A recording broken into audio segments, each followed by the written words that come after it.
İyi Haberler TV'den hepinize merhaba.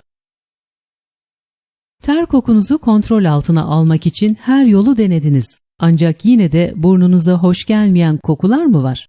O zaman kötü vücut kokunuzun sebebini çözmek için buzdolabınıza iyice bakmanın zamanı gelmiş demektir.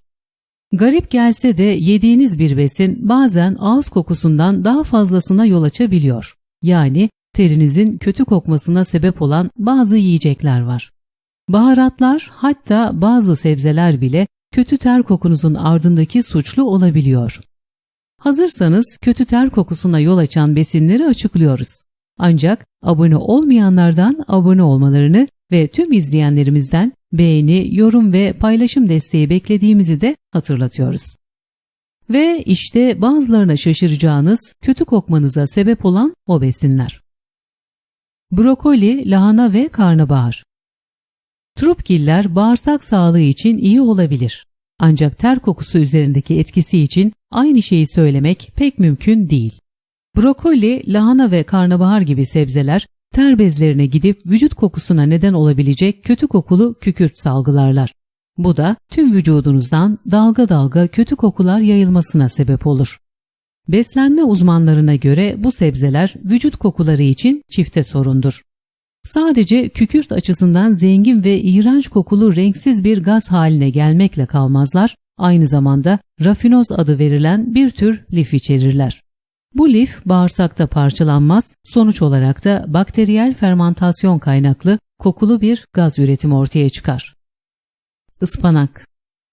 Ispanak gibi sağlıklı bir gıdanın vücut kokusuna kötü etki ettiğini düşünmek biraz güç olsa da ıspanağın kimyasal trimetilamin salgılayan yüksek miktarda metil bileşenleri içerdiğine inanılıyor. Bu kimyasal vücuttan terleme yoluyla atılıyor ve oldukça berbat bir koku yaydığı söyleniyor. Genellikle tamamen sindirilemeyen gıdalar vücut kokusuna neden olur. Ispanak gibi fazla lif bulunduran gıdalarda vücut kokusuna katkıda bulunarak kötü kokulu gaza da neden olabiliyor. Kırmızı pancar. Genellikle düzenli olmayan sindirim vücut kokusuna neden olur. Ancak pancar gibi bazı sebzelerde kişinin balık gibi kötü kokmasına neden olabiliyor. Tıpkı ıspanak gibi metil bileşenler bakımından zengin olan pancar, atık ürün olarak trimetilamin salgılıyor. Bu da insan vücudundan terleme yoluyla atılıyor ve vücutta berbat bir koku ortaya çıkıyor. Kırmızı et. Vejeteryan bir beslenme biçiminin ter kokunuz üzerinde şaşırtıcı bir etkisi olabilir. 2006 yılında yayınlanan bir araştırmada etsiz diyet uygulayan erkeklerin kırmızı ete düşkün olanlara göre çok daha hoş koktuğu belirlendi. Bunun ardındaki olası neden kırmızı etin sindirilmesinin daha zor olmasıdır. Kırmızı etin sindirim sisteminde bıraktığı kalıntılar sonunda kötü kokulara ve ter yoluyla salınan toksinlere neden olur. Balık ve deniz ürünleri.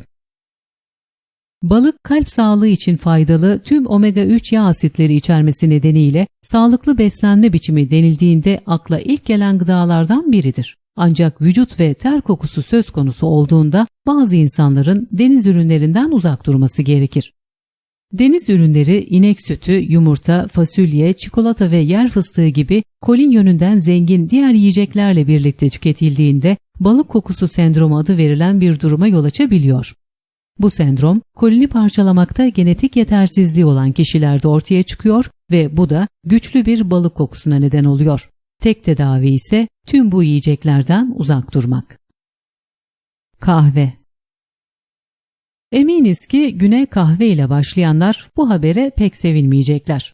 Sabah kahveniz sadece nefesinizi değil, aynı zamanda koltuk altınızı da kokutabiliyor. Araştırmalar kahvede bulunan kafeinin ter bezlerini harekete geçirdiği ve aşırı terlemeye, dolayısıyla da vücut kokusuna neden olduğunu göstermiştir. Kafeinsiz kahveye veya daha az kafeinli çaya geçmek terleme probleminize yardımcı olabilir. Son çare, kafeini tamamen kesmek zorunda kalabilirsiniz. Çemen otu. Çemen otunun kan şekeri ve kan yağlarını düşürmek de dahil olmak üzere sağlık için pek çok faydası olduğu kanıtlanmıştır. Ancak tohumları ve yaprakları genellikle yemek pişirmede ve ilaç yapımında kullanılan bitkinin kesif bir kokusu vardır. Bu kokudan sorumlu bileşen olan sotolon vücuttan değişmeden geçtiği için ter ve idrarla atılır. Bu kokudan kurtulmanın tek yoluysa çemen otu ve çemen otu içeren pastırma ve benzeri yiyecekleri yemekten vazgeçmektir. Sarımsak. Sarımsak kokulu bir nefes çoğu insan için kabus demek. Kötü nefes ve terleme ile birlikte vücuttan gelen şiddetli kötü koku sarımsağı uzak durulması gereken bir baharata dönüştürüyor. Ancak önemli olan nokta sarımsak kokusu ve tadının yemeğin hazırlanma şekline bağlı olması. Çiğ sarımsağı yemek şiddetli kötü kokuya yol açarken pişirilmiş sarımsak kokunun azalmasına yardımcı olabiliyor. Ve geldik videomuzun sonuna. Farklı bir konuda yeni bir videoda buluşmak üzere. Sağlık ve afiyetle. Beğeni, yorum ve abone desteğinizi bekliyoruz. Esen kalın, İyi Haberler TV'de kalın. İyi Haberler TV'de kalın. İyi Haberler TV'de kalın. İyi Haberler TV'de kalın.